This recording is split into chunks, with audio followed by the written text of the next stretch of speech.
Wes ayo.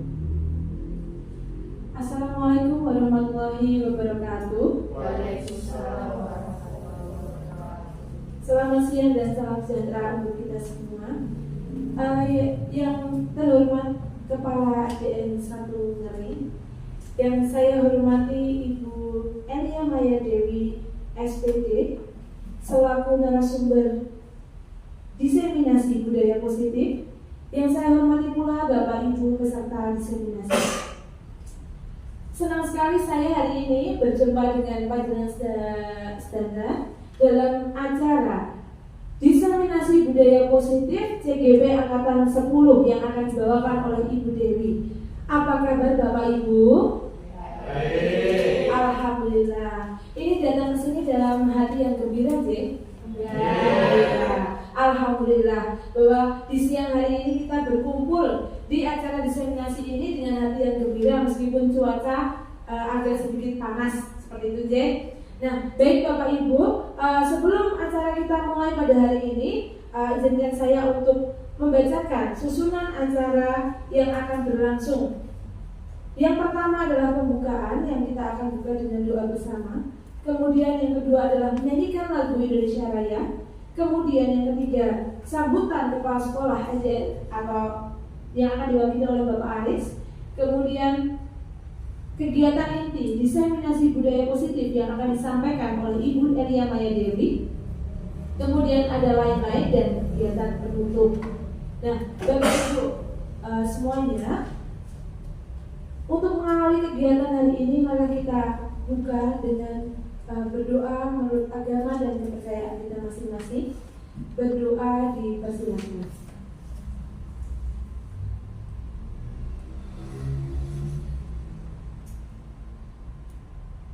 Cukup, terima kasih.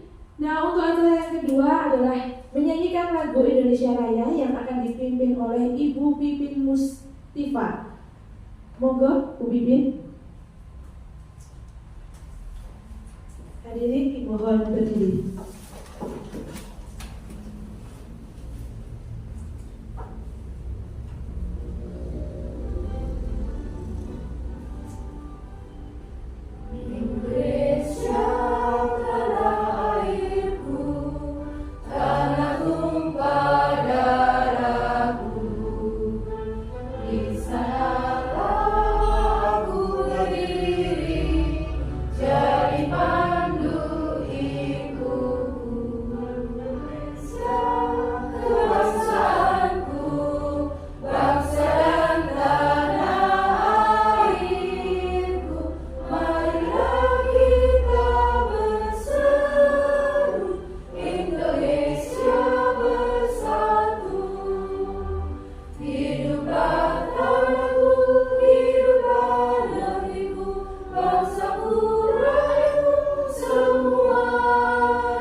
Hadirin dimohon duduk kembali.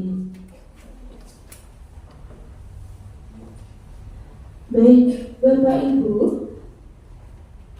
tibalah kita untuk memasuki acara selanjutnya, yaitu sambutan dari Kepala SDN 1 Ngeri yang akan diwakili oleh Bapak Aris Winanto karena Ibu Kepala sedang ada keperluan. Monggo kepada Bapak Aris kami persilahkan. Assalamualaikum warahmatullahi wabarakatuh. Salam sejahtera untuk kita semua. Om Swastiastu, Namo Buddhaya. Salam, salam kebajikan dan berkah dalam. Bapak Ibu yang kami hormati, yang pertama dan utama senantiasa kita panjatkan puji dan syukur kepada Tuhan Yang Maha Esa, di mana di siang hari ini kita masih diperkenankan untuk berkumpul di SDN Ring 1 ini dengan sehat dan dengan penuh kegembiraan. Bapak Ibu yang kami hormati, terima kasih atas kehadiran Bapak Ibu dalam acara diseminasi budaya positif yang nanti akan dipaparkan oleh Ibu Elia Dewi. Semoga apa yang akan dipaparkan nanti memang berguna buat kita semua, terutama di dalam Bapak Ibu menjalankan tugasnya di instansi penjenengan piyambak itu. Terus apabila di dalam kami menyambut kehadiran Bapak Ibu kurang berkenan, kami selaku Dewan Guru SDN Ring 1 sungguh mohon maaf yang sebesar-besarnya, dan semoga nanti acara di siang hari ini bisa berjalan dengan lancar dan bermanfaat buat kita semua, sehingga akan meningkatkan kinerja kita di instansi kita masing-masing. Mungkin tidak layak, tidak lazim kalau saya banyak tutur kata. Mungkin nanti kita akan lebih memperdalam apa yang akan disampaikan Bu Dewi. Semoga nanti sungguh berguna buat kita semua. Sekali lagi selamat mengikuti acara di siang hari ini. Semoga Tuhan akan selalu menyertai kita dan menjadi berkat buat kita semua. Mungkin sedikit banyak yang bisa saya sampaikan. Banyak tutur kata dari saya yang tidak berkenan, saya mohon maaf yang sebesar-besarnya. Wassalamualaikum warahmatullahi wabarakatuh. Waktu dan tempat kami kembalikan ke kuliah.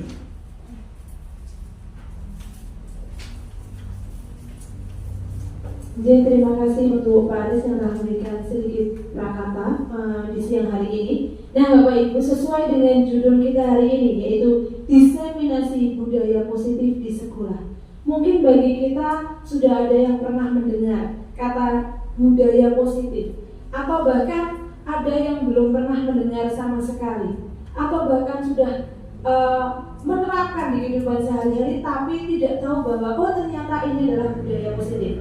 Nah untuk itu Bapak Ibu, di siang hari ini kita akan belajar bersama-sama mengenali apa itu budaya positif dan bagaimana cara menerapkan dalam kehidupan sehari-hari. Seperti itu ya. Nah tentu saja yang akan disampaikan oleh Ibu Elia Maya Dewi SPD. Monggo Bu Elia, waktu dan tempat saya persilakan.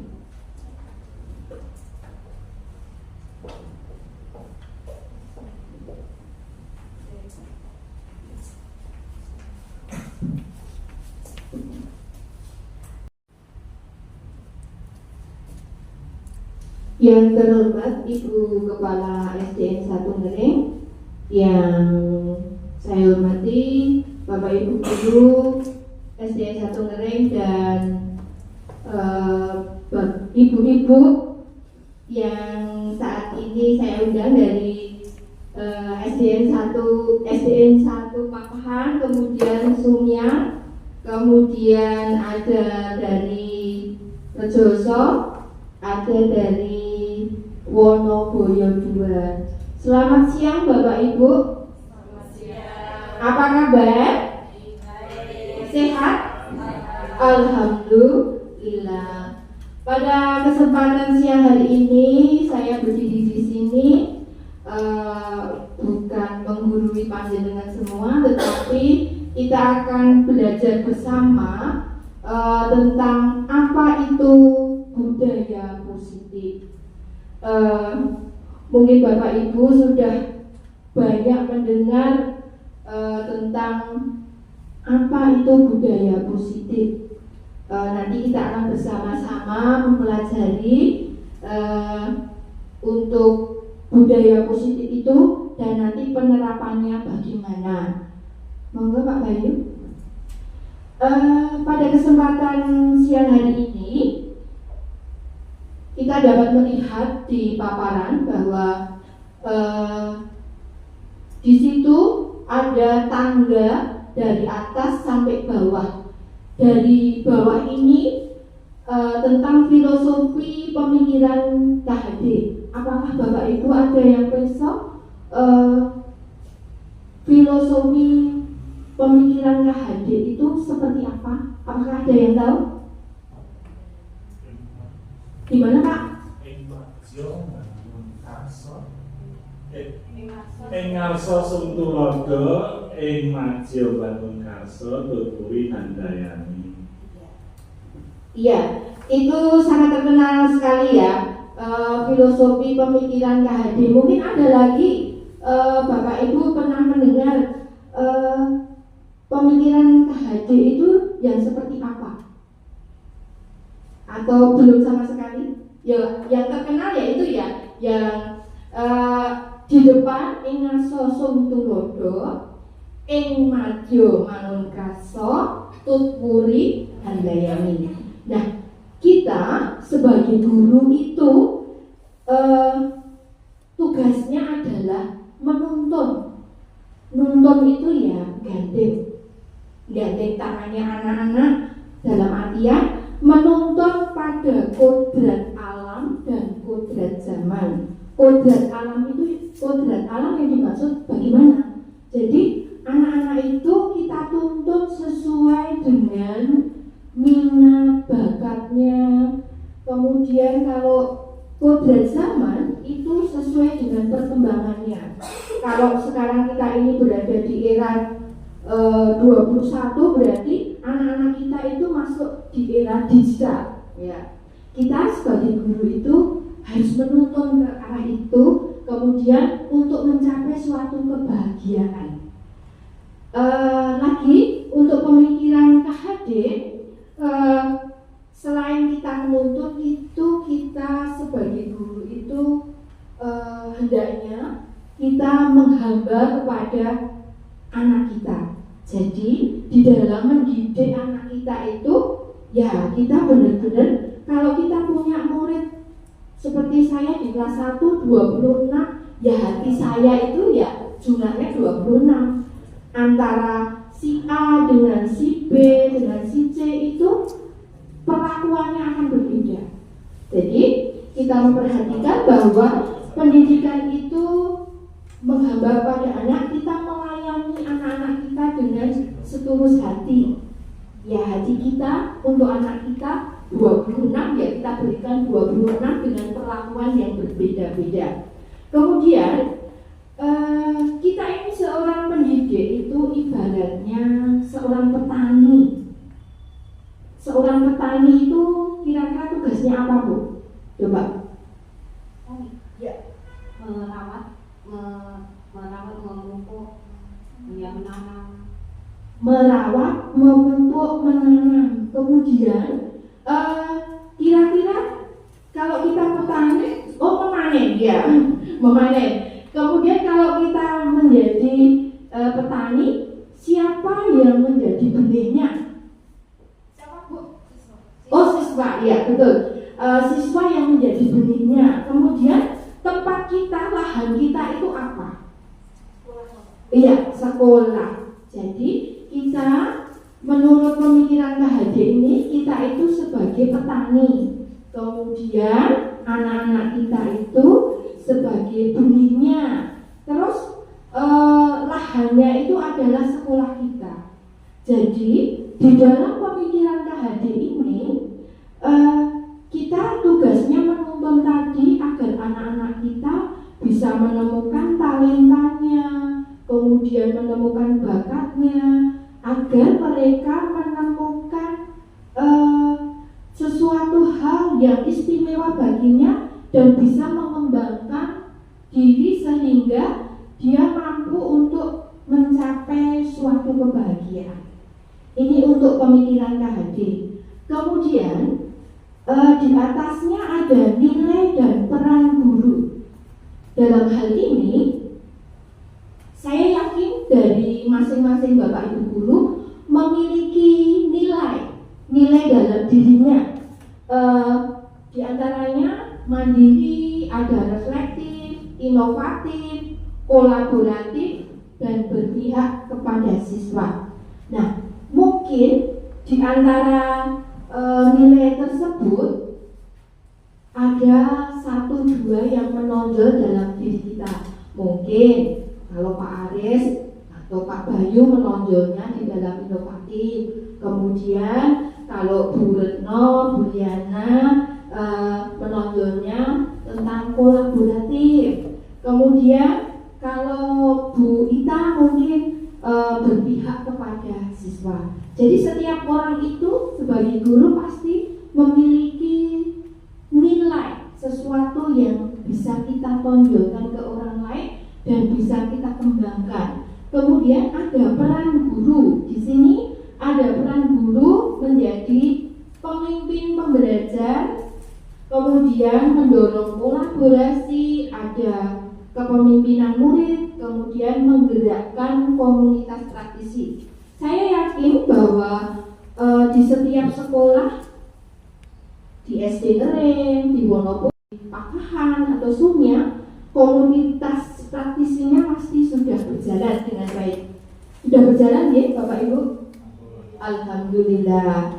Ya, untuk tahap selanjutnya kita masuk kepada visi guru. Nah, di dalam visi ini menciptakan perubahan. Kalau kita ini mau menciptakan perubahan itu harus ada visinya agar sesuatu yang kita inginkan itu tercapai. Nah, apa itu yang ingin kita capai? Yang ingin kita capai adalah budaya positif. Di dalam budaya positif itu yang ada tingkatannya yang paling tinggi adalah di dalamnya itu ada profil pelajar Pancasila. Sudah tidak asing ya Bapak Ibu? Ya, Bapak Ibu tahu lagunya Pelajar Pancasila beriman. Yuk kita bernyanyi dulu sambil tepuk tangan biar tidak ngantuk. 1, 2, 3. Pelajar Pancasila beriman dan bertakwa pada Tuhan Yang Esa dan berakhlak mulia. Berkebinekaan global, gotong royong mandiri, kreatif dan bernalar kritis. Ya, Bapak Ibu, yang ingin kita sampai adalah karakter yang bagaimana, karakter yang ada pada profil pelajar Pancasila. Nah, konsep dari inti budaya positif adalah yang pertama adalah pembelajaran paradigma baru. Kemudian ada motivasi perilaku manusia, kemudian disiplin positif, posisi kontrol guru, keyakinan kelas atau sekolah, dan segitiga restitusi. Nanti semua ini akan kita bedah satu persatu agar kita tahu lebih dalam apa itu. Yang pertama adalah pembelajaran dengan paradigma baru. Pembelajaran dirancang berdasarkan prinsip berdiferensiasi sehingga para murid belajar sesuai kebutuhan berdasarkan tahap perkembangan untuk mewujudkan profil pelajar Pancasila. Ini sudah tidak asing lagi bagi kita bahwa kalau kita menerapkan pembelajaran berdiferensiasi, kita itu mewadahi anak-anak kita yang memiliki potensi misalnya di dalam kinestetik, kemudian potensi di dalam menggambar atau audio, itu akan terwadahi dengan berdiferensiasi ini. Ya memang kita agak sedikit bersusah-susah untuk menyiapkan itu semua, tetapi saya yakin dengan berdiferensiasi ini pembelajarannya akan membuat anak itu kebutuhannya tercukupi sesuai dengan perkembangan dan mewujudkan profil pelajar Pancasila. Nah, pembelajarannya adalah berorientasi pada penguatan kompetensi dan pengembangan karakter yang sesuai dengan dimensi yang ada di sebelah sini ini. Ada berapa, Bu? Bapak, dimensinya? Ada 6 ya? Ya, betul sekali. Nah, selama ini kita itu sebagai guru itu ada miskonsepsi tentang teori kontrol. Nah, kita sebagai orang dewasa itu merasa ya ilusi guru itu mengontrol murid. Ini loh, aku yang berkuasa, begitu ya. Kemudian ilusi bahwa semua penguatan positif, efektif dan bermanfaat. Kemudian miskonsepsi tentang ilusi bahwa kritik dan membuat rasa bersalah itu mampu menguatkan karakter. Padahal kalau yang ini itu bisa membunuh karakter anak ya, kalau kita nggak sadar loh ya. Kemudian yang terakhir, ini ilusi bahwa orang dewasa itu berhak memaksa. Wah, karena kita merasa dewasa, semuanya harus manut sama saya, begitu ya. Merasa, kilo, aku guru, kowe kudu manut karo aku, begitu ya. Lanjut Bapak Bayu. Nah, Bapak Ibu bisa dibesani bahwa mengubah paradigma stimulus respon ke pendekatan kontrol. Mungkin Bapak Ibu bisa membacakan, monggo. Bisa, ya, monggo. Yang stimulus respon. Stimulus respon, realitas atau kebutuhan kita semua. Yang kedua, semua orang melihat hal yang sama. Yang ketiga, kita mencoba mengubah orang agar berpandangan sama dengan kita. Yang ketiga, perilaku buruk dilihat sebagai suatu kesalahan. Yang keempat, orang lain biasa mengontrol saya. Kelima, saya biasa mengontrol orang lain. Keenam, pemaksaan ada pada saat bujukan gagal. Yang terakhir, model berpikir menang atau kalah. Kemudian teori kontrol. Yang pertama, realitas atau kebutuhan kita berbeda. Kemudian setiap orang memiliki gambaran berbeda. Kita berusaha memahami pandangan orang lain tentang dunia. Semua perilaku memiliki tujuan. Hanya Anda yang bisa mengontrol diri Anda. Anda tidak bisa mengontrol orang lain. Kolaborasi dan konsensus menciptakan pilihan-pilihan baru. Model berpikir menang-menang. Terima kasih Bu Yuli. Yang sebelah sini adalah stimulus respon, yang sebelah sini adalah teori kontrol. Kalau kita lihat realitas kebutuhan kita semua, yang di sini teori kontrolnya adalah realitas kebutuhan kita berbeda. Jadi setiap orang itu berbeda. Kemudian semua orang melihat hal yang sama. Dalam teori kontrol, setiap orang memiliki gambaran berbeda. Saya dengan Pak Aris juga berbeda, saya dengan Bu Diana juga berbeda. Jadi setiap orang punya pemikiran yang berbeda. Kemudian kita mencoba mengubah agar berpandangan sama dengan kita. Dalam teori kontrol, kita berusaha memahami pandangan orang lain tentang dunia. Jadi kita tidak bisa memaksakan itu kepada orang lain. Kemudian perilaku buruk dilihat sebagai suatu kesalahan. Jadi ngejudge, ini loh kesalahanmu. Tetapi dalam teori kontrol, semua perilaku itu memiliki tujuan. Jadi kalau kita melakukan sesuatu pasti ada tujuannya. Kemudian orang lain bisa mengontrol saya untuk stimulus respon. Kemudian teori kontrolnya hanya Anda yang bisa mengontrol diri Anda. Ya, bukan orang lain. Saya tidak bisa mengontrol Pak Bayu. Kemudian saya juga tidak bisa memaksa mengontrol Bu Pipin, itu tidak bisa.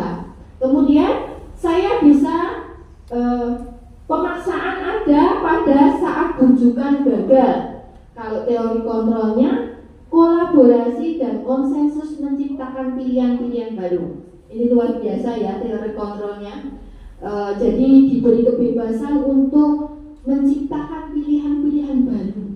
Kemudian yang terakhir adalah model berpikir menang dan kalah. Untuk teori kontrolnya adalah model berpikir menang-menang. Nah, ini budaya positif itu jika seorang guru dapat menerapkan nilai dan perannya dengan baik, maka akan terwujud budaya positif di sekolah. Kita itu jadi teladan ya. Jadi agar kita bisa mencapai itu, kita ya harus menjadi contoh untuk anak-anak kita, agar peran kita itu sesuai dengan tupoksi kita dan bisa terwujud budaya positif.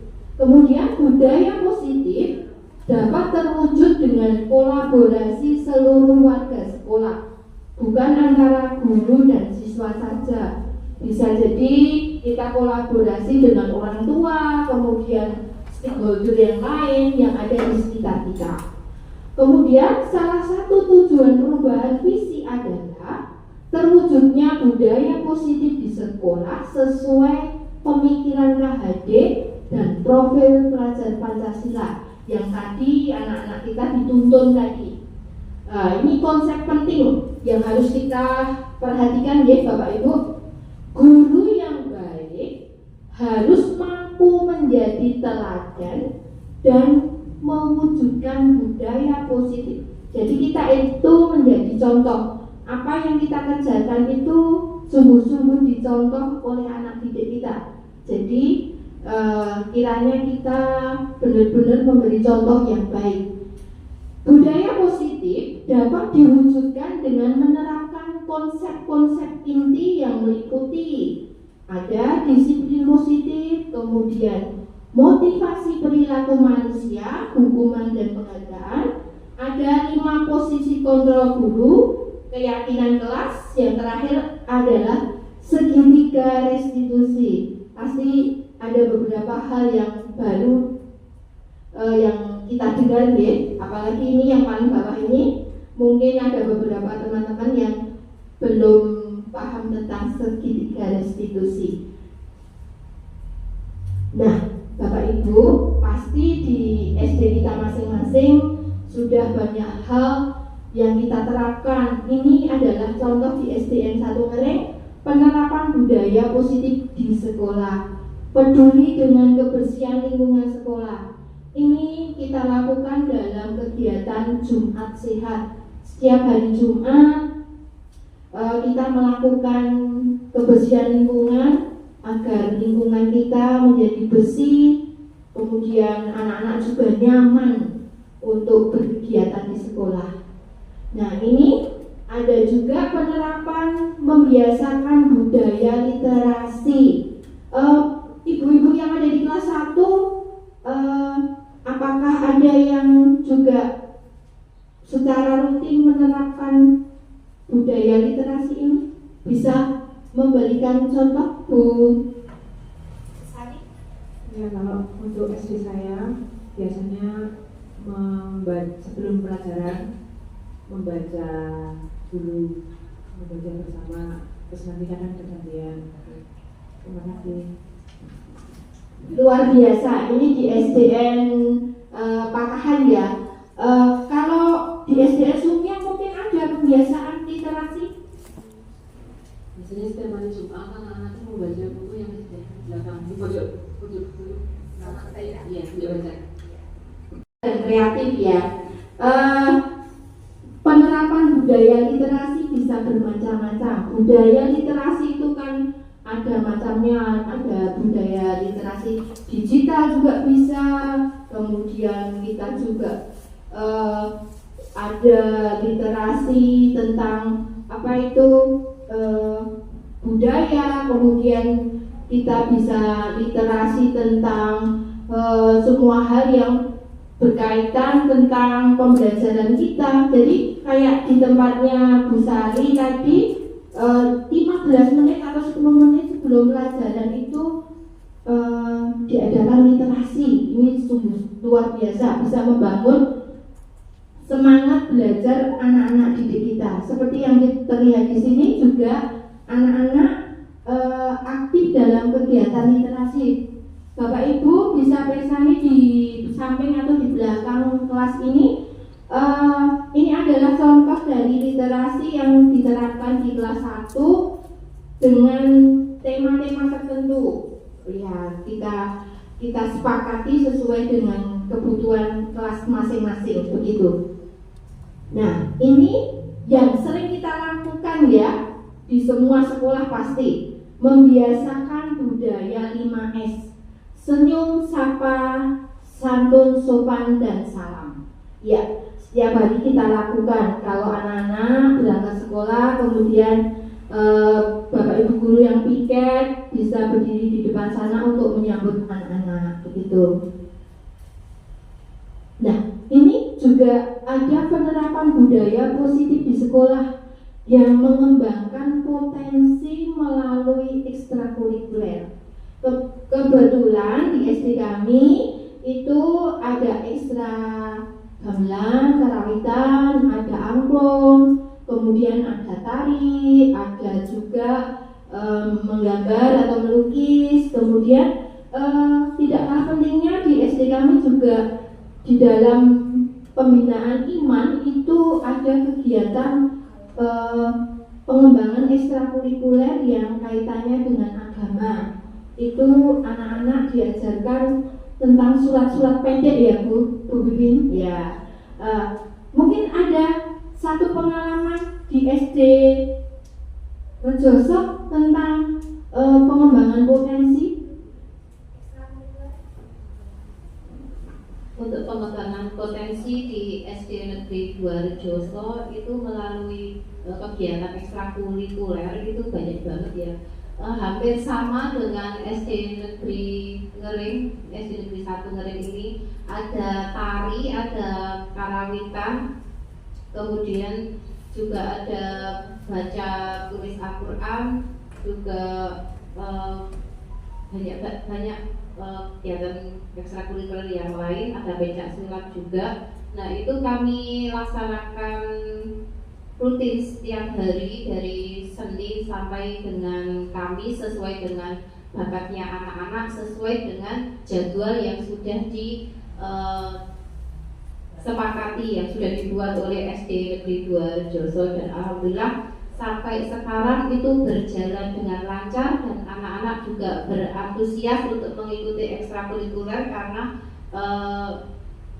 ini juga selain kami itu SIT pulangnya sore, itu sebelumnya juga sudah terbiasa dengan ekstra. Jadi dengan kegiatan tersebut itu anak-anak merasa senang, tidak merasa tertekan. Jadi menjalankannya itu dengan semangat karena memang dia senangnya dengan bakat ini, ya udah ikutnya. Misalnya bakat nari, dia ya udah ikut yang nari. Kemudian dia bakatnya misalkan baca Quran atau yang tampil qiraah, itu dia ikutnya yang baca tulis Al-Quran. Kemudian kalau ada dia sukanya baca silat, ya itu dia baca silat. Jadi dia menyesuaikan sesuai dengan bakatnya masing-masing. Terima kasih. Artinya terwadahi ya Bu ya, sesuai dengan minat bakatnya anak. Kemudian ini yang disebutkan oleh Bu Yuli tadi, pembiasaan, ada pembiasaan berdoa. Ini ada berdoa kalau pagi di SD kami itu ada sholat duha ya. Kemudian ada kegiatan program P5. Kebetulan untuk tahun ini kita menggandeng pihak luar, jadi kita bekerja sama dengan batik kebon dalam yang ada di Bayan. Ini anak-anak sangat antusias sekali di dalam kegiatan P5 ini. Jadi anak-anak bisa belajar banyak hal di situ, bagaimana proses membuat batik, kemudian bagaimana mereka itu belajar untuk menghargai orang lain, mendengarkan pendapat orang lain ketika diberi paparan di situ. Baik, lanjut Pak Bayu.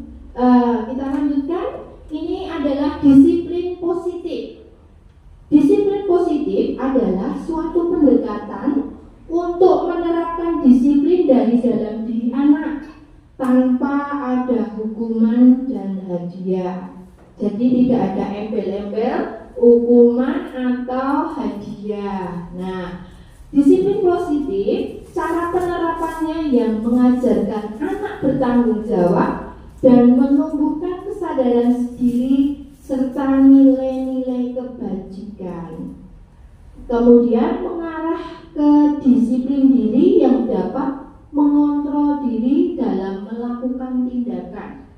Kemudian untuk selanjutnya, disiplin positif dapat membuat murid memahami dan menyadari berdasarkan motivasi internal, bukan karena paksaan, bukan karena pujian atau hukuman. Baik, lanjut Pak. Nah, Bapak Ibu bisa dibesani nilai-nilai kebajikan, nilai yang disepakati bersama, yang tentunya dari kata kebajikan itu adalah sesuatu hal yang baik, lepas dari suku bangsa, agama, bahasa maupun latar belakangnya. Nah, nilai-nilai kebajikan ini sifatnya positif, kemudian merupakan tujuan mulia yang ingin dicapai setiap individu. Salah satunya nilai-nilai kebajikan yang ingin dicapai oleh setiap anak di Indonesia adalah yang terangkum dalam profil pelajar Pancasila ini, yang tadi ada 6 itu tadi. Nah, lanjut Pak Bayu. Nah, ini pembicaraan kita selanjutnya adalah kebutuhan dasar manusia.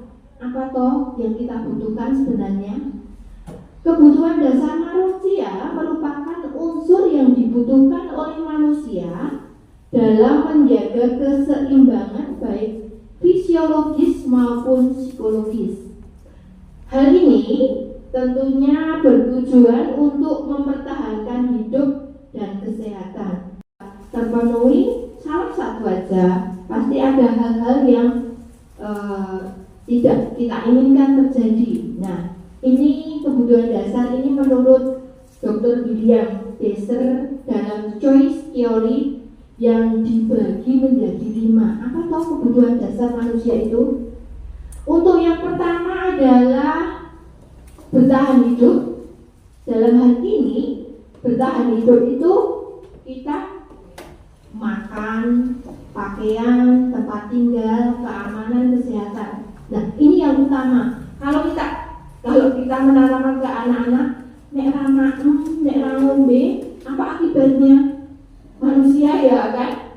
Tiada ya. Nah, itu kebutuhan dasar yang pertama. Kemudian yang kedua, rasa kasih sayang dan rasa diterima.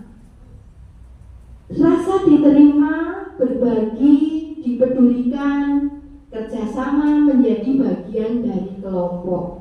Jadi untuk yang kedua, kebutuhan dasar manusia itu ada rasa kasih sayang dan rasa diterima. Kita perlu menyayangi anak-anak kita ya Pak, alias tidak ada anak-anak kita ya. Ya, kita harus saling menyayangi ya. Ya. Untuk yang ketiga adalah penguasaan. Penguasaan itu tentang harga diri, keinginan untuk dianggap memimpin, kemudian berprestasi, diakui dan didengar. Nah, itu untuk penguasaan.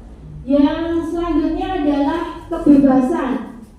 Untuk kebebasan itu ada mandiri, memiliki pilihan, mencoba hal yang baru, mengendalikan arah dirinya. Untuk yang terakhir adalah kesenangan. Nah, ini aku juga senang ini, yang pasti yang dicari kesenangan ya. Ada bermain, kemudian humor, antusiasme dan tertawa. Wah, ini kita juga perlu mengembangkan diri untuk itu ya. Baik Bapak Ibu, untuk yang ada di depan ini bisa dibaca sebentar. Ada 4 hal ini, kira-kira kebutuhan apa ini? Coba saya minta tolong Bu Pipin, coba. Oh, nggak kelihatan. Saya bacakan ya. Ibu guru tidak menyapaku hari ini, padahal aku pakai jepit rambut baru loh. Kira-kira kebutuhan dasar apa itu? Tadi kebutuhan dasar kan ada 5. Ada kasih sayang, kemudian ada apa lagi tadi? Penguasaan, kebebasan, kemudian kesenangan. Kira-kira apa itu?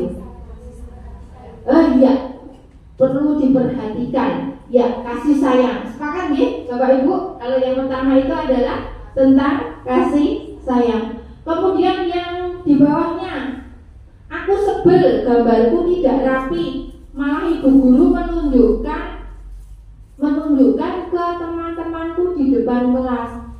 Kira-kira apa itu kebutuhan dasarnya? Apa pilihannya? Penguasaan.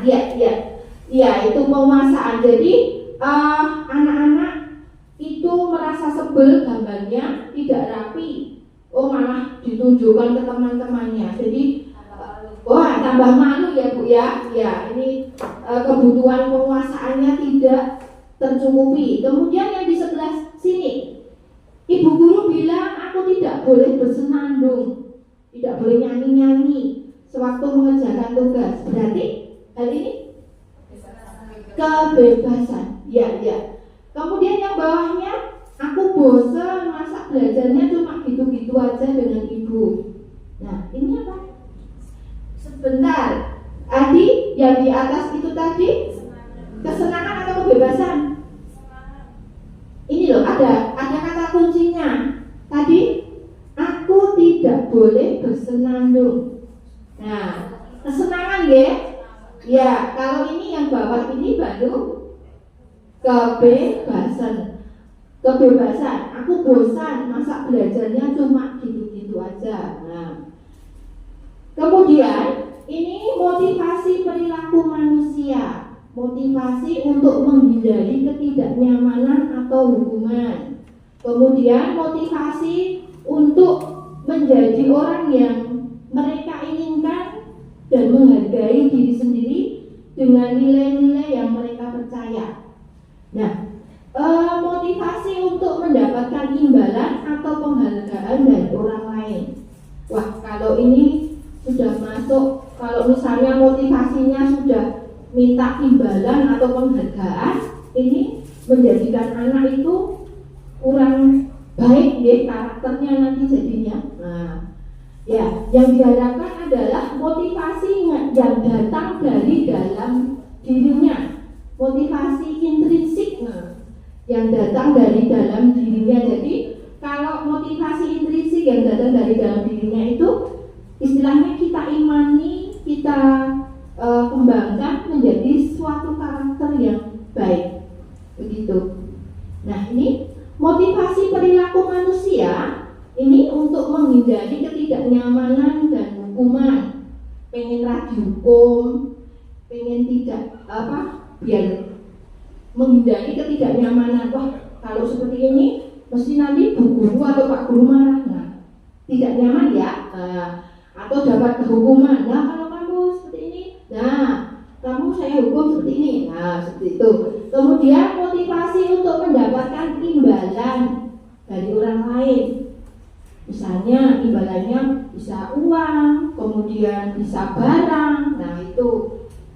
Kemudian jika murid memiliki 2 motivasi ini, maka motivasi yang ada dalam dirinya itu berasal dari luar. Itu tadi yang memberikan imbalan, penghargaan orang lain. Jadi bukan dari dalam dirinya, gitu. Oleh sebab itu, guru harus berusaha menumbuhkan motivasi internal dalam dirinya dengan nilai-nilai yang mereka percaya. Tadi nilai-nilai kebajikan tadi sesuai dengan profil pelajar Pancasila. Nah, dapat kita lihat motivasi internal, motivasi untuk menjadi orang yang mereka inginkan dan mampu menghargai diri sendiri dengan nilai-nilai yang mereka percaya. Sebaiknya hindari hukuman dan pemberian penghargaan yang berlebihan sehingga meminimalisir motivasi eksternal diri murid kita. Jadi Yang lebih kita kembangkan adalah ya yang ada dalam diri anak kita, jangan yang dari luar-luar itu. Nah, coba kita perhatikan contoh kasus yang ada di depan ini. Bu Enda bisa membacakan? Dini kurang menguasai pelajaran matematika, sehingga pada saat pelajaran tersebut berlangsung, dia lebih banyak berdiam diri atau menggambar di buku pelajarannya. Pada saat guru matematikanya, Pak Sony menanyakan pertanyaan, Dini menjadi gugup dan tak sengaja menjatuhkan tasnya dari kursi, serta tiba-tiba menjadi gagap pada saat berupaya menjawab. Seluruh kelas pun tertawa melihat perilaku Iva yang bicara tergagap dan terkejut tersebut. Pak Sony pada saat itu membiarkan teman-teman Dini menertawakan Dini yang tergagap dan malu luar biasa, dan malahan minta Dini untuk maju ke depan dan berdiri di depan kelas sambil mengangkat satu kaki karena tidak bisa menjawab pertanyaan Pak Sony. Kelas makin gaduh dan anak-anak pun tertawa melihat Dini di depan kelas. Apakah Anda setuju dengan tindakan Pak Sony terhadap Iva? Mengapa? Menurut Anda, tindakan Pak Sony terhadap Dini adalah sebuah hukuman atau konsekuensi? Mengapa? Menurut Bu Enda, nah, apakah dengan setuju dengan tindakan Pak Sony terhadap Iva tadi? Yang itu tadi loh Bu, disuruh berdiri di depan kelas mengangkat satu kakinya, kemudian membiarkan teman-temannya menertawai Iva yang omongannya gagap, itu tadi. Tidak setuju enggak? Tidak setuju. Iya. Kenapa kok tidak setuju? Ada yang Berpendapat kenapa kok tidak setuju? Apa Bu? Hal tersebut bisa berdampak pada kondisi psikologis anak sehingga anak semakin nggak percaya diri. Ya, luar biasa. Yang dijawab oleh Bu Endar maupun Bu Dewi benar bahwa di situ kalau anak-anak itu ditertawakan membuat satu kesalahan kemudian ditertawakan oleh teman-teman yang lainnya membuat down ya, secara psikologis anak itu menjadi nantinya menjadi pemalu, kemudian tambah pemalu lagi, kemudian nanti bisa berdampak pada bisa jadi mogok, kemudian nggak ke sekolah. Nah, untuk pertanyaan selanjutnya, menurut Anda tindakan Pak Sony terhadap Dini ini sebuah hukuman atau konsekuensi? Hukuman ya. Kalau menurut Bu Liana, kenapa kok Bu Liana menyebutkan hukuman? Mungkin ada poin yang bisa disampaikan. Mana? Baik, terima kasih Bu Dewi.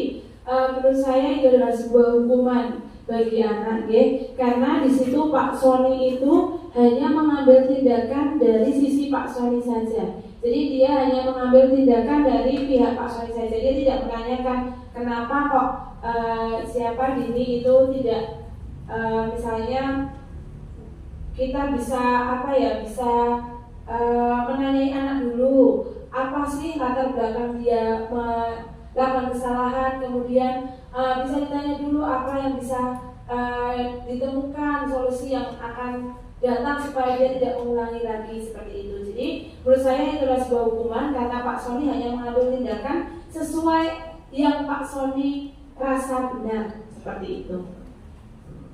Terima kasih. Menurut Bu Liana ini adalah sebuah hukuman. Ada satu kunci lagi yang menunjukkan kalau itu adalah kasus ini adalah sebuah hukuman. Ini yang jelas sekali. Ada kalimat yang jelas sekali. Ada yang bisa menemukan?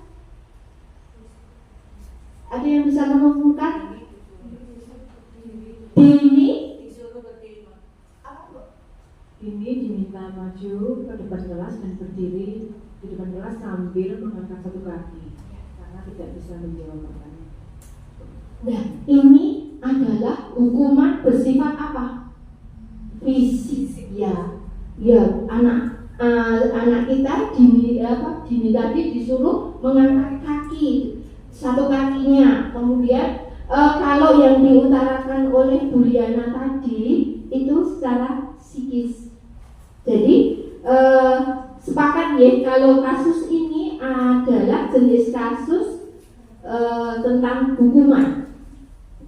Ya, nih di sini dapat kita lihat antara konsekuensi hukuman atau restitusi.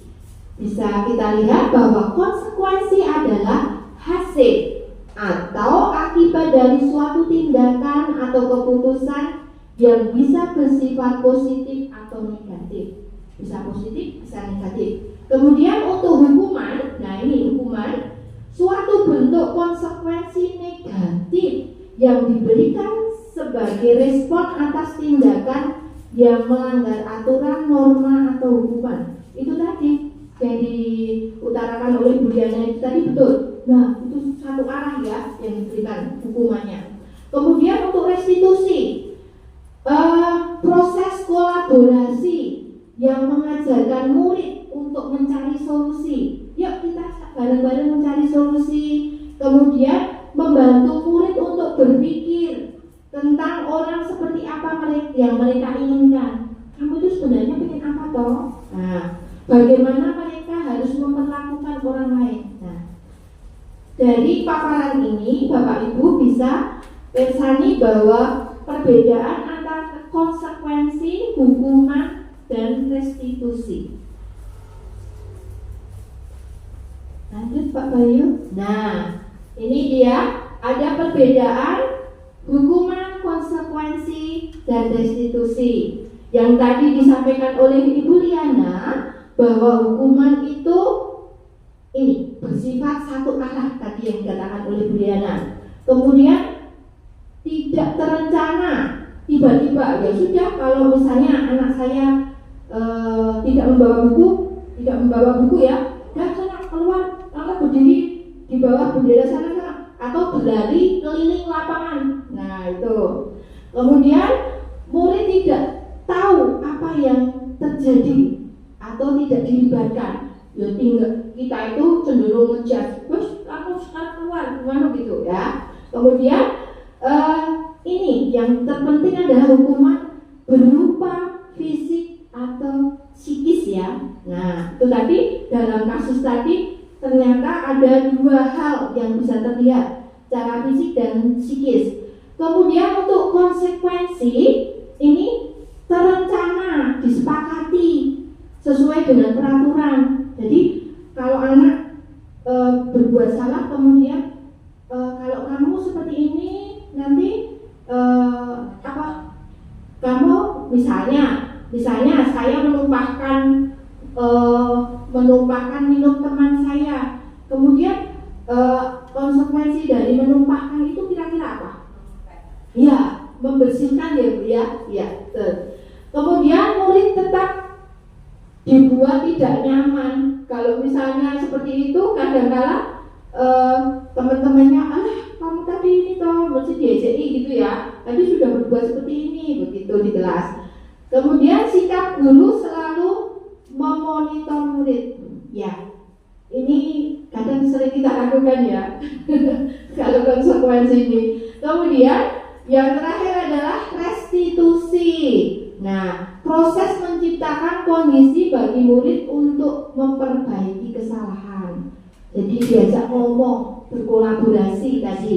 Kemudian ada kolaborasi yang mengajarkan untuk mencari solusi.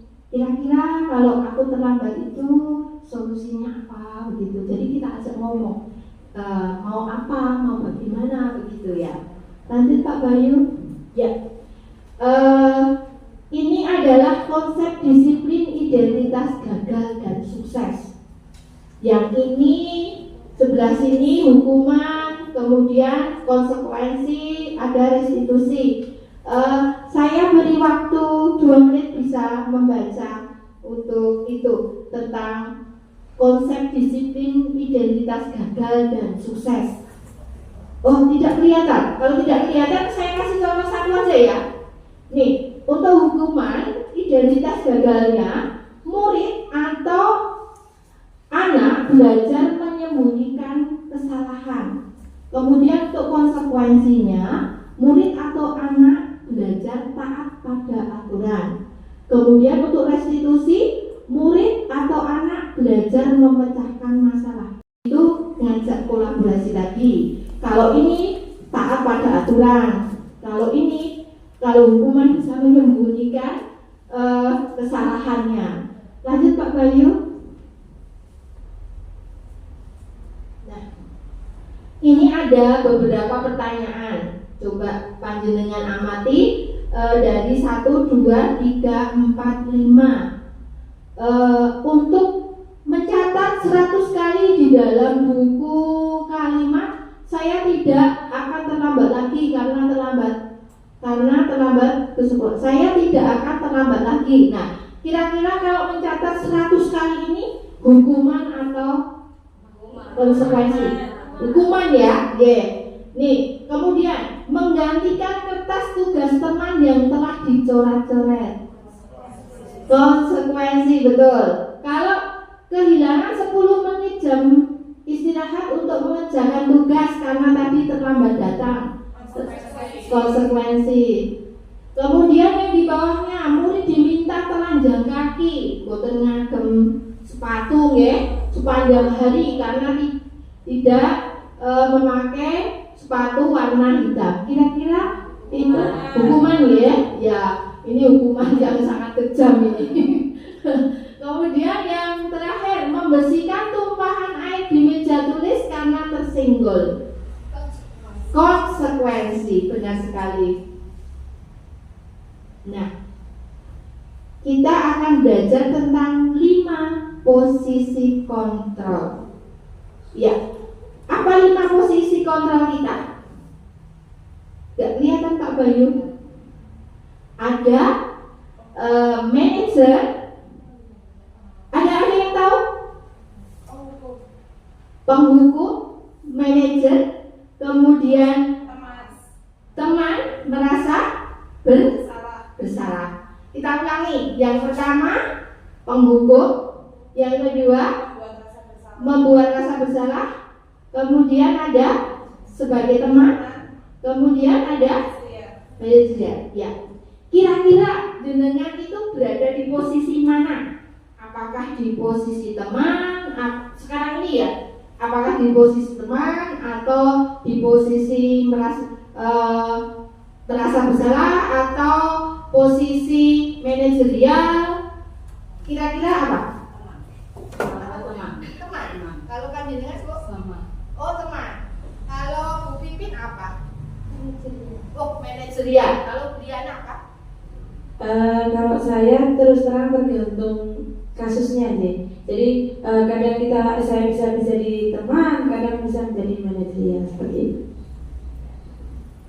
Ada yang bisa menjadi teman, kemudian sesuai dengan kondisinya. Nah, kira-kira posisi kontrol mana yang paling ideal? Apa Bu? Teman? Apa Bu? Berkolaborasi. Teman.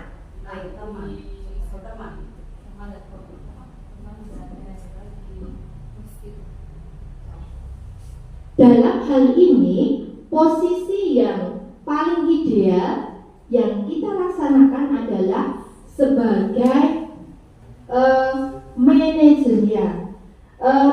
Perlu kita ketahui bahwa penghukum dalam hal ini, hukuman itu sifatnya mendadak. Kemudian biasanya kalau kita menghukum itu cenderungnya ekspresi wajah kita itu galak ya, senang marah-marah begitu ya. Iya. Kemudian kalau pembuat rasa bersalah itu kita itu manipulatif cenderungnya. Kita sopan, kemudian kita juga lembut sama anak kita. Ya, lembutnya itu kita agak menggigit gitu loh, agak nyelkit gitu loh. Nah, ya misalnya gini, ibu itu sangat kecewa, saya itu kenapa sih sama kamu gitu. Misalnya seperti itu, ketoknya halus nyelkit gitu ya, wah itu menggigit sekali. Ini sebenarnya posisi yang paling menghancurkan anak loh, kalau kita ada di posisi di pembuat rasa bersalah. Kemudian sebagai teman, kalau teman itu mesti menyenangkan ya. Ya, kita itu dianggap teman sama anak-anak didik kita. Nah, kalau kita menyenangkan berarti hubungan kita sama anak-anak kita apa? Dekat atau jauh, Bapak Ibu? Dekat ya? Ya, tidak merasa takut. Ini ada positif dan negatifnya loh ya.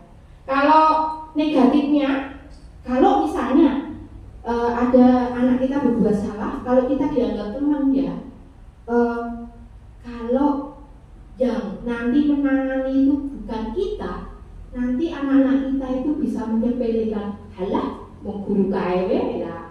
Jadi itu negatifnya. Kalau misalnya kita berada di posisi teman ya.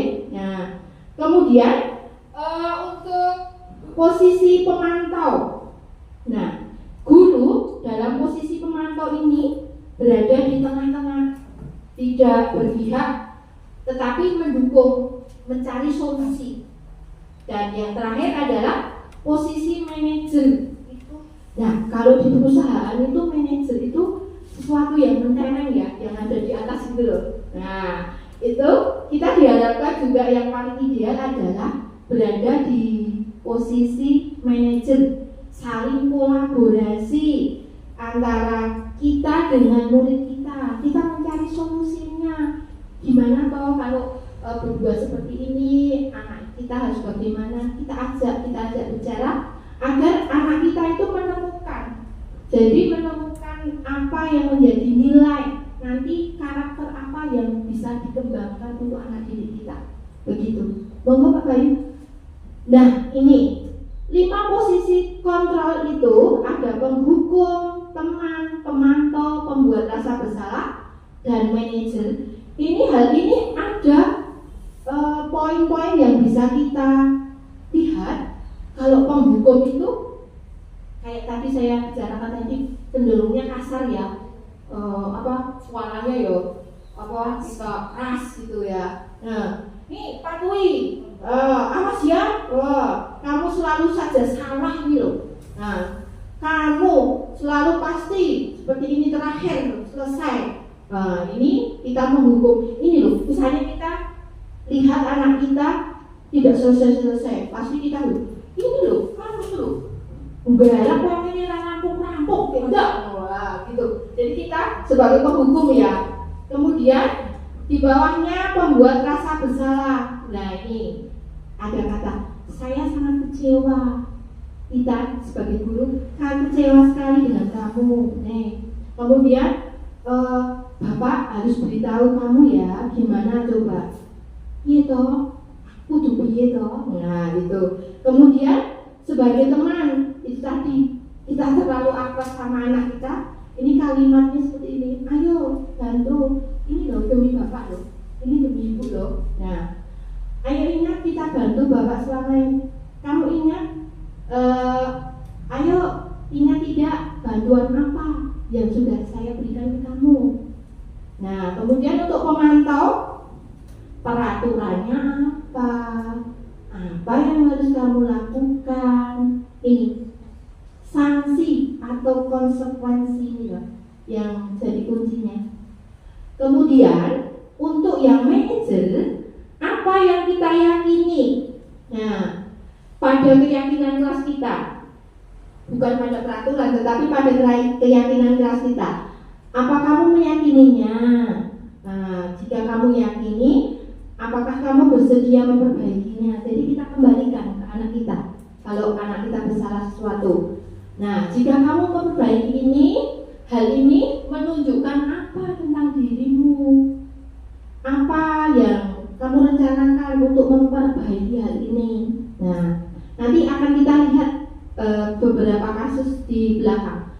Lanjut Pak Bayu. Nah ini kita dapat lihat contoh penerapan kasus 5 posisi kontrol. Nih, siswa tidak memakai atribut lengkap saat upacara bendera. Setiap hari Senin pasti ada ya anak kita yang seperti itu. Nah, kita menyuruh anak kita, ayo sekarang Ali, kamu hormat sana, hormat 1 jam di depan bendera sana. Nah, kemudian ini sebagai penghubung. Tadi kalau yang saya bicarakan ini 1 jam tidak memakai atribut itu tadi suruh hormat bendera ya. Ini secara fisik ya, sudah terlihat penghubung. Kemudian ini pembuat rasa bersalah.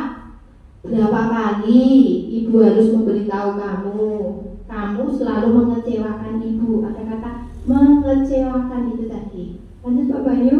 Ini kasus selanjutnya. Sebelumnya Pak Bayu.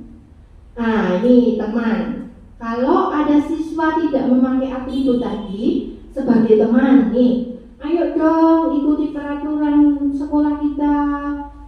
Bantu ibu dong kali ini tidak apa-apa, tapi lain kali jangan seperti itu ya. Iya Bu ya. Sering seperti itu ya kita. Ya. Kemudian sebagai pemantau, kamu sudah melanggar aturan sekolah. Setelah ini beli atribut ke koperasi ya.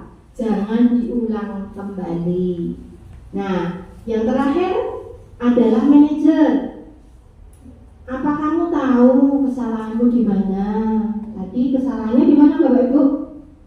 Tidak pakai atribut. Terus kemudian ditanya, lalu apa yang akan kamu lakukan untuk memperbaiki? Kira-kira apa Bu? Lagi selain itu apa Bu? Membeli peralatan. Iya, bisa disolusikan kalau tidak bawa atribut. Kalau untuk manajer, mungkin anak-anak bisa nanti diajak untuk menyelesaikan kok nggak pakai atribut itu kenapa, dicari solusinya seperti itu ya.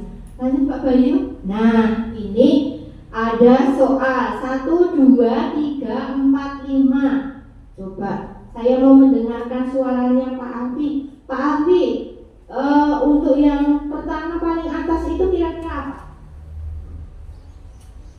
Kamu selalu saja membuat gaduh.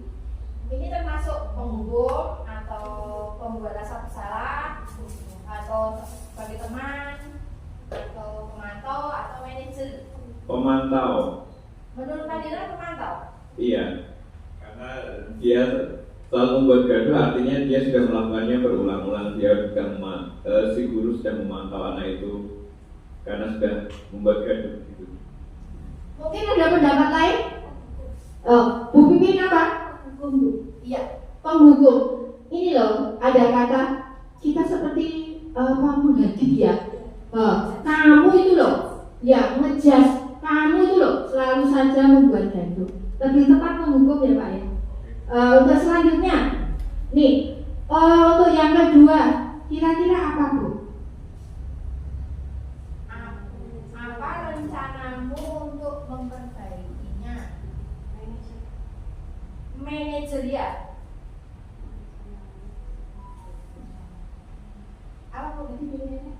Ada itu tadi penghukum, kemudian membuat merasa bersalah, kemudian manajer, teman, atau pemantau.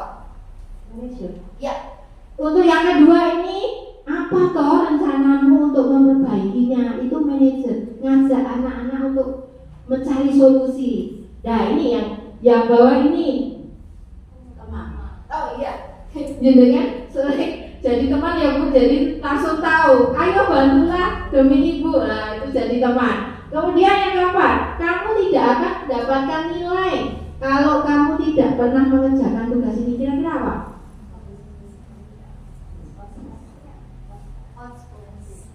Pemantau, teman, manajer, ya, apa? Pemantau ya, ya.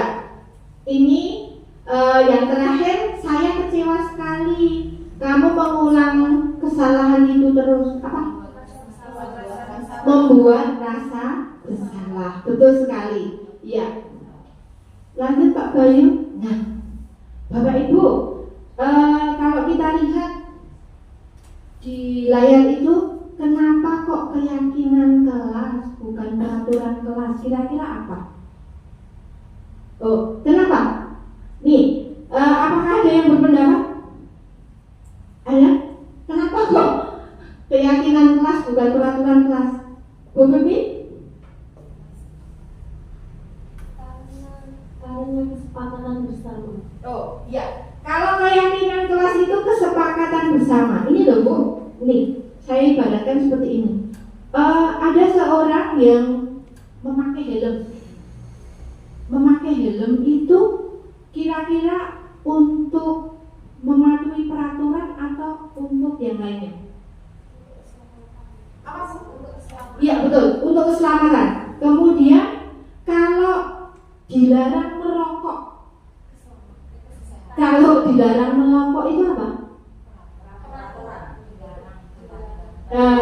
Nilai yang ada di dalamnya itu apa?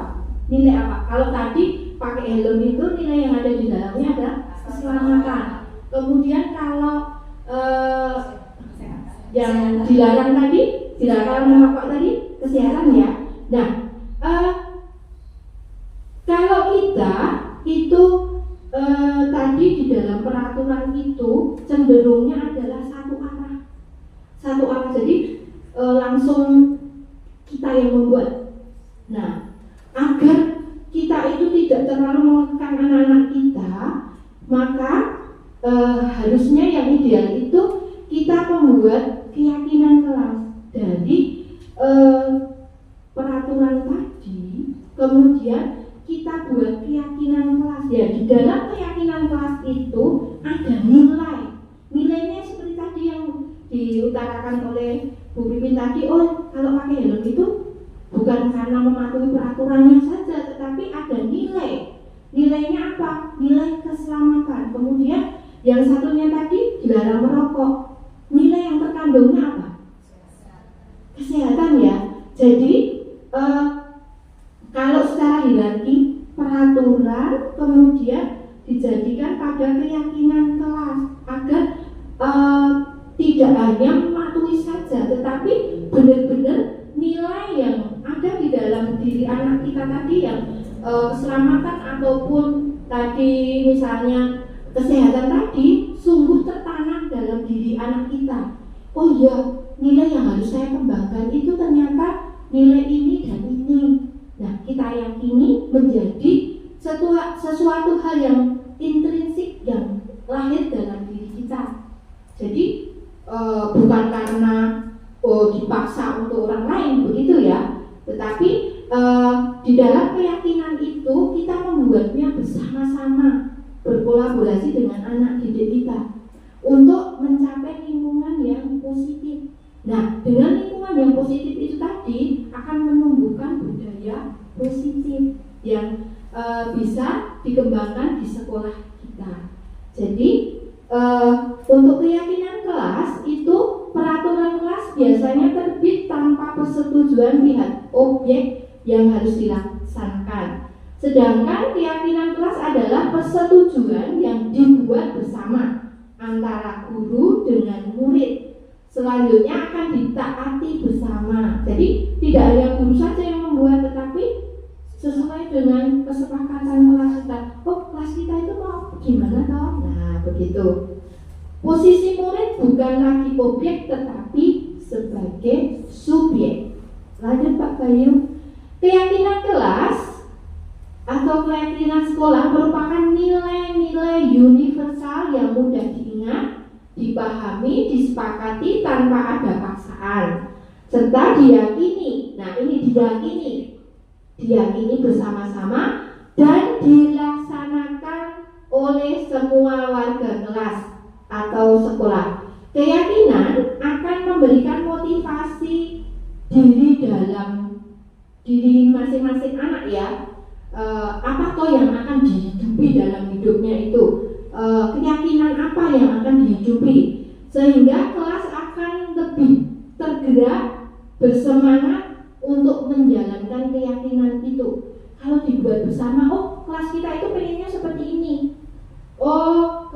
itu oh kalau pengen bersih itu bagaimana? Nah begitu. Selanjutnya Pak Bayu. Nah, keyakinan kelas itu bersifat abstrak daripada peraturan yang lebih rinci dan konkret. Kemudian keyakinan kelas berupa pernyataan-pernyataan universal.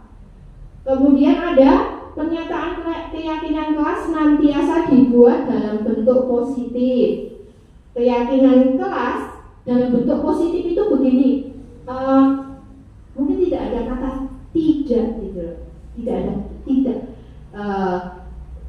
ada kata yang negatif begitu ya. Keyakinan kelas hendaknya tidak terlalu banyak sehingga mudah diingat dan dipahami oleh seluruh warga kelas. Keyakinan kelas sebaiknya sesuatu yang dapat diterapkan di lingkungan. Disepakati bersama itu tadi ya, semua kelas hendaknya ikut berkontribusi membuat keyakinan kelas lewat kegiatan curhat pendapat. Misalnya aja, saya kan punya kertas warna-warni. Nah, anak-anak saya beri kertas satu persatu, kemudian menuangkan ini curhat pendapat itu tadi. Pengen apa tahu kelas kita itu? Nah, kemudian bersedia meninjau kembali keyakinan kelas dari waktu ke waktu. Ya, lanjut Pak Bayu. Nah, mungkin dilanjutkan lagi. Nah, bagaimana membentuk keyakinan kelas? Pak Bayu bisa menayangkan videonya di sebelahnya lagi. Nah, ini kegiatan kelas 1 di dalam membuat keyakinan kelas. Jadi anak-anak diajak untuk membuat apa tuh kelas impian kita itu, untuk anak-anak menuangkan pikirannya apa tuh kelas impian kita. Kalau kelas 1 kalimatnya hanya sepotong-sepotong aja sudah luar biasa ya. Kalau kelas 1 ya, itu di situ terlihat bahwa kalau kemarin membuat keyakinan kelas itu ada yang mengatakan pengen kelasnya bersih, pengen kelasnya rapi, kemudian ada yang pengen kelasnya itu aktif di kelas, pokoknya semua anak harus aktif, kemudian datangnya harus tepat waktu. Kemudian kalau ada yang anak yang sudah bisa menulis panjang-panjang itu, ada anak yang mengutarakan, oh Bu, kalau saya pengen kalau misalnya ke belakang itu yang minta izin. Nah, seperti itu. Bisa dilanjutkan Pak Bayu ya. Nah, ini gongnya, ini adalah segitiga restitusi. Segitiga restitusi merupakan proses menciptakan kondisi bagi murid untuk memperbaiki kesalahan mereka sehingga mereka bisa kembali pada kelompok dengan karakter yang kuat. Restitusi tadi yang di depan tadi membantu murid menjadi lebih memiliki tujuan, disiplin positif, dan memulihkan dirinya setelah berbuat salah. Ini yang paling ideal ya. Penekanannya bukan pada bagian perilaku untuk menyenangkan orang lain atau menghindari ketidaknyamanan, namun yang perlu digarisbawahi adalah tujuannya menjadi orang yang menghargai nilai kebajikan yang mereka percaya. Kemudian segitiga restitusi merupakan tahapan tindakan yang dilakukan guru untuk membawa siswa kita mentaati keyakinan kelas yang telah disepakati tadi. Apa tuh keyakinan kita tadi? Nah, kemudian mengakui secara sadar dan terbuka ketika melakukan kesalahan serta merasakan kenyamanan setelah berperilaku jujur. Ngomong apa adanya, oh Bu, saya kemarin terlambat karena seperti ini. Jadi kita ajak ngobrol anak kita. Nah, dalam tahapan segitiga restitusi itu ada yang pertama itu menstabilkan identitas. Kalau anak kita bermasalah, yang pertama adalah menstabilkan identitas. Berdasarkan prinsip membuat kesalahan adalah bagian dari pembelajaran.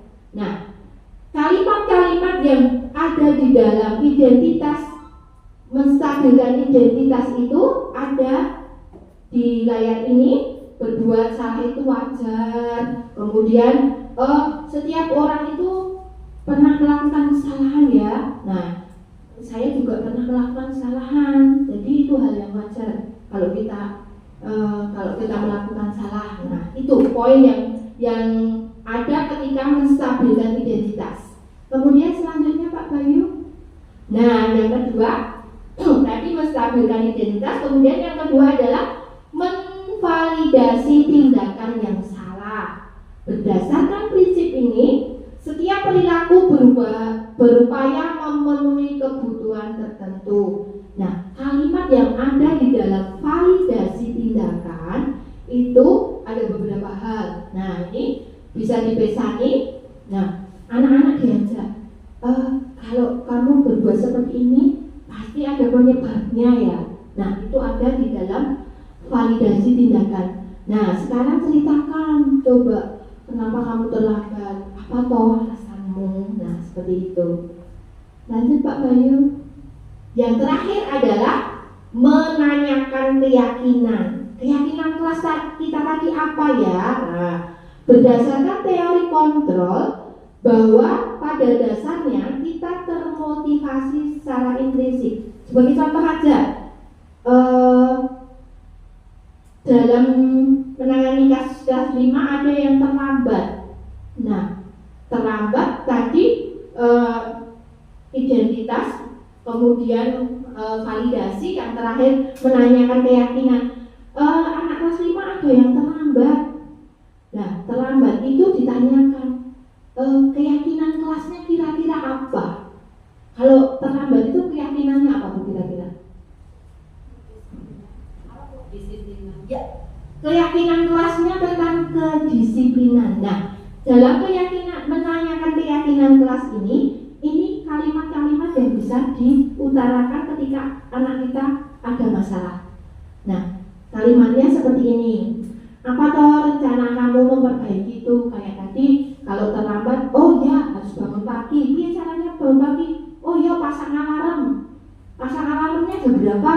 Oh ya kalau subuh. Nah,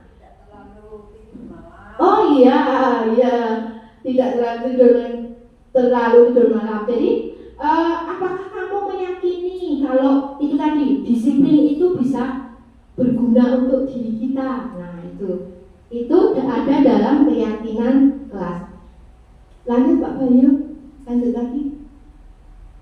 Nah, untuk yang terakhir dalam budaya positif ini tadi yang pertama kali tadi ada undang-undangan tadi. Ini dalam hal ini budaya positif ini kaitannya dengan filosofi KHD, kemudian nilai dan peran guru, kemudian ada visi guru.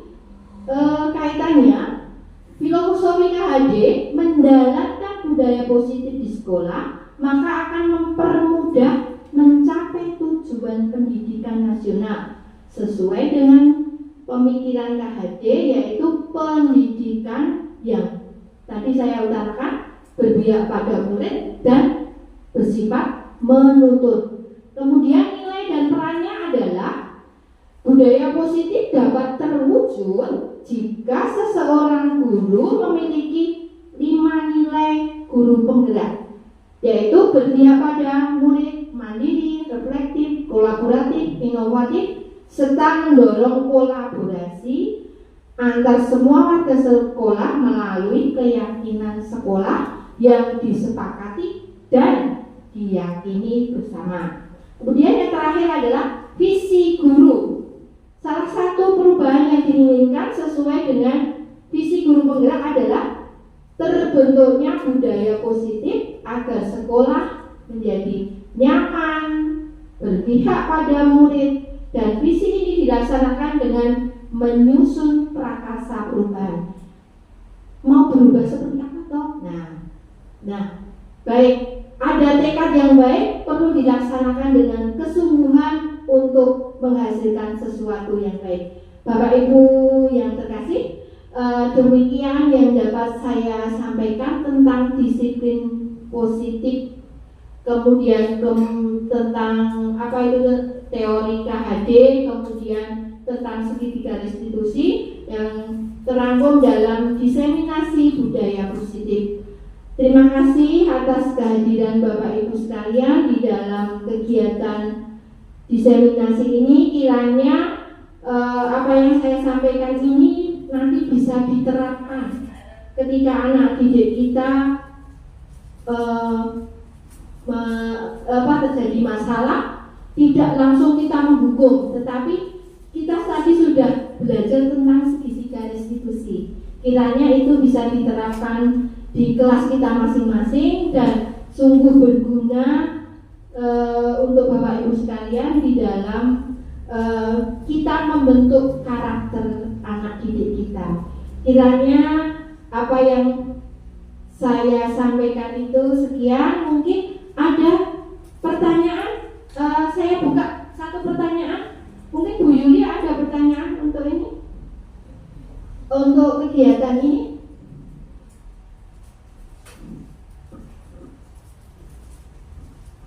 Terima kasih atas kesempatan yang telah diberikan kepada saya. Di sini saya akan bertanya apa yang akan guru lakukan apabila menangani anak yang bermasalah sudah menggunakan segitiga restitusi, tetapi anak itu tetap melanggar dan mengulangi kesalahan yang sama. Terima kasih. Tadi segitiga restitusi adalah cara yang ampuh ya untuk menyelesaikan suatu masalah. Gimana toh kalau anak didik kita itu sudah di segitiga restitusi ternyata masih saja melanggar dan mengulanginya lagi. Menurut pendapat saya, kita tinjau ulang kembali tentang segitiga restitusi itu. Kita mencoba ada pendekatan ya kepada anak didik kita yang bermasalah. Kita buka lagi keyakinan kelas kita itu seperti apa. Kemudian ini juga harus dimonitor. Kita perlu kerjasama. Kalau misalnya tadi terlambat ya Bu ya, kalau terlambat itu yang memonitor kan orang tua. Nah kita perlu kerjasama dengan orang tua. Bu minta tolong anak panjenengan itu sering terlambat seperti ini. Nah ini ada kesepakatan kelas. Nah ini harus ada tindak lanjutnya, mohon bantuannya. Kita tidak bisa bekerja sendiri. Bisa jadi kita bekerja sama dengan orang tua, kita juga mencari solusi dengan teman kita. Mungkin yang bermasalah tadi kan di kelas 5. Nah, saya kan kurang tahu tentang anak didik kita yang kurang tahu tentang anak kita yang di kelas 5. Nah, saya akan mencari tahu dari guru kelas yang sebelum-sebelumnya. Mungkin guru kelas yang sebelumnya lebih paham tentang itu. Jadi kita jangan berkecil hati, tidak henti-hentinya untuk menggunakan segitiga restitusi itu, dan kita juga perlu kolaborasi dengan guru lain ataupun dengan orang tua. Seperti itu Bu, kiranya. Baik, Bapak Ibu, saya kira cukup penjelasan saya tentang budaya positif ini. Saya harapkan kiranya ini sungguh-sungguh bermanfaat buat panjenengan semua di sekolah masing-masing sebagai oleh-oleh nanti untuk Bapak Ibu guru yang lainnya di sekolah masing-masing. Dan terima kasih sekali atas kehadirannya pada siang hari ini. Sungguh luar biasa saya diberi kesempatan untuk berbagi tentang pengetahuan saya tentang budaya positif. Kiranya saya akhiri cukup sekian. Mohon maaf apabila di dalam saya menyampaikan diseminasi ini banyak salah kata di hati Bapak Ibu guru. Mohon maaf sekali. Terima kasih. Waktu sepenuhnya kami haturkan kepada pembawa acara.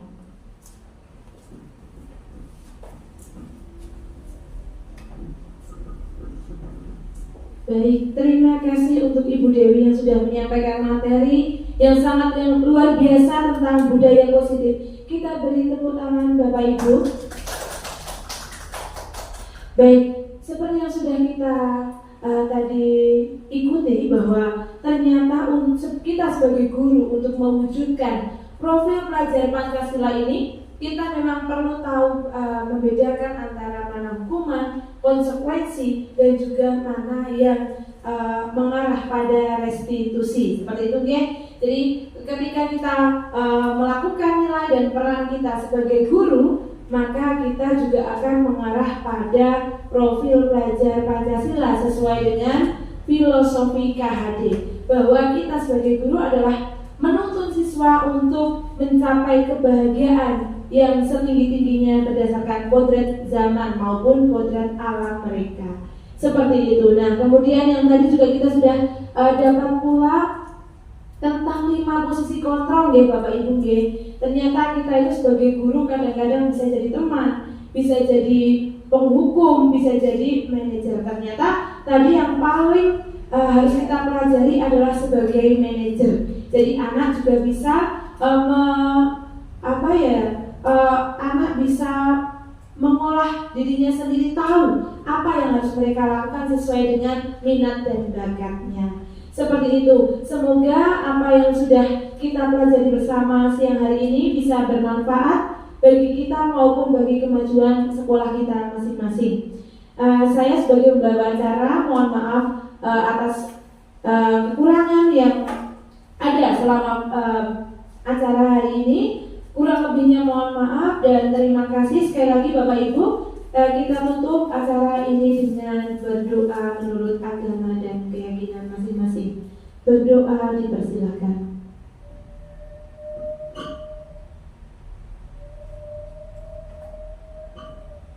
Cukup. Saya akhiri acara diseminasi budaya positif di sekolah CGP Angkatan 10 oleh Ibu Elia Maya Dewi SPD pada siang hari ini. Terima kasih dan wassalamualaikum warahmatullahi wabarakatuh. Terima kasih Bapak Ibu.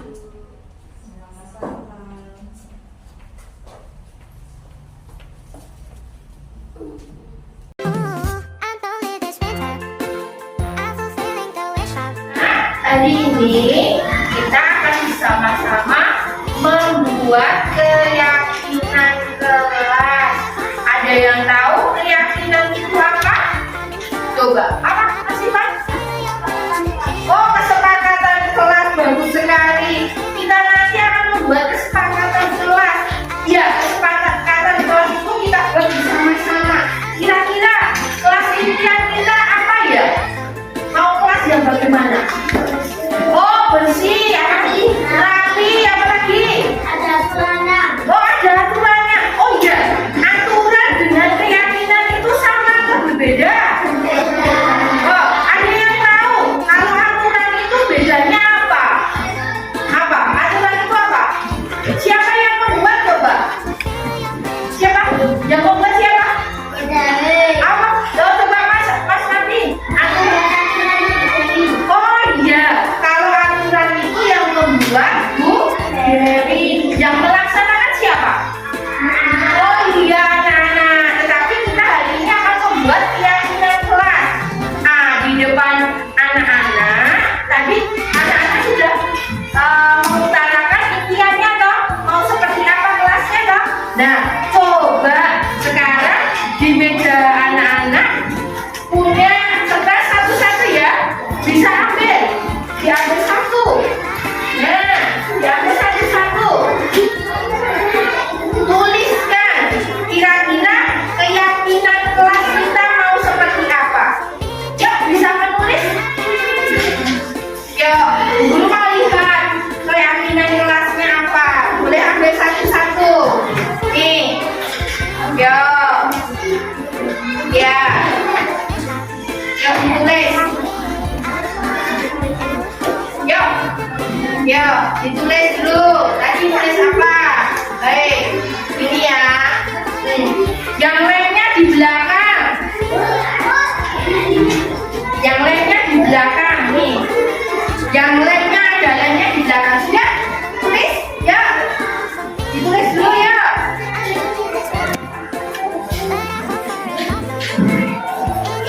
Yo, tulisannya apa?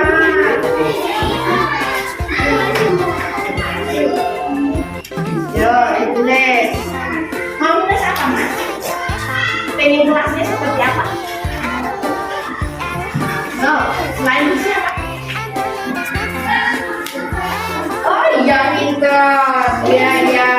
Yo,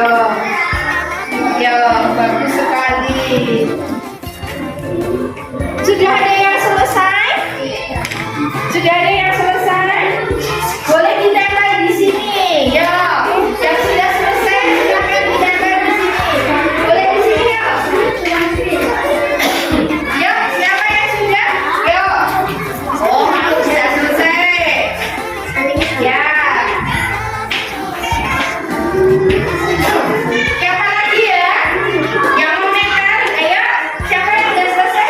Ya, cepet ya. Boleh ditempel, silakan. Yo, siapa lagi? Ya, sendiri-sendiri. Mau seperti apa kelasnya? Oh iya. Ya, silakan di sini. Ditempel di sini. Boleh di sini.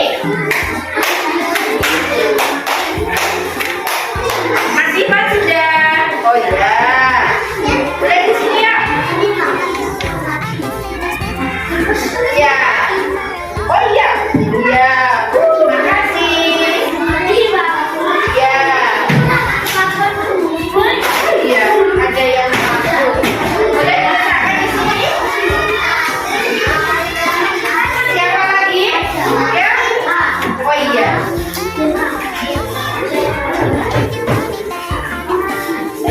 Ya. Oh, terima kasih. Boleh diletakkan di sini. Ya. Sudah, Mas? Coba di sini. Sudah? Oh, sudah ada sana yuk. Sudah? Yuk. Sudah? Boleh duduk, silakan. Oh, ya, terima kasih. Boleh diletakkan di sini.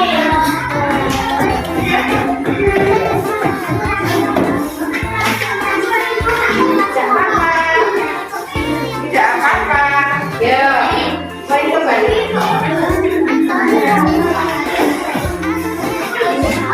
Siapa yang belum ya? Oh iya, sini. Ya. Ya. Dimatikan ya? Terima kasih, ditempel. Ya. Baik. Bu Dewi akan membacakan. Ada. Coba perhatikan. Senyum sapa salah. Oh iya, terima kasih. Ya, menjaga kebersihan. Sopan santun. Sapa salah. Bersih. Yakin. Ada yang menulis datang tepat waktu. Saling menghormati. Kemudian saling membantu. Ada yang menulis aktif di kelas. Apa Mas? Yo. Oh, bersih, pinter banget. Siapa? Si Mas Denny. Pengen kelasnya bersih. Bagus sekali. Ya, anak-anak. Tadi ada datang tepat waktu. Saling menghormati. Menjaga kebersihan. Senyum sapa salam. Kemudian aktif di kelas. Kira-kira anak-anak setuju nggak kelas impian kita? Ya baik. Besok apa yang sudah kita sepakati ini menjadi keyakinan kelas. Besok akan dibuatkan.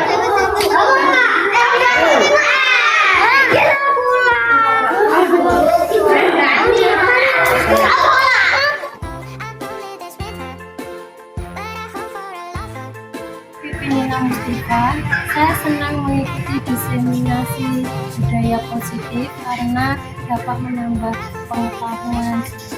Terima kasih. Saya Katarina Nomadisari dari SDN Pakahan. Saya senang dapat mengikuti kegiatan diseminasi karena dapat menambah ilmu dan wawasan baru untuk menyelesaikan masalah dengan segitiga resolusi. Terima kasih. Halo, nama aku Darul. Aku suka sekali diajar Bu Dewi. Terima kasih. Aku senang sekali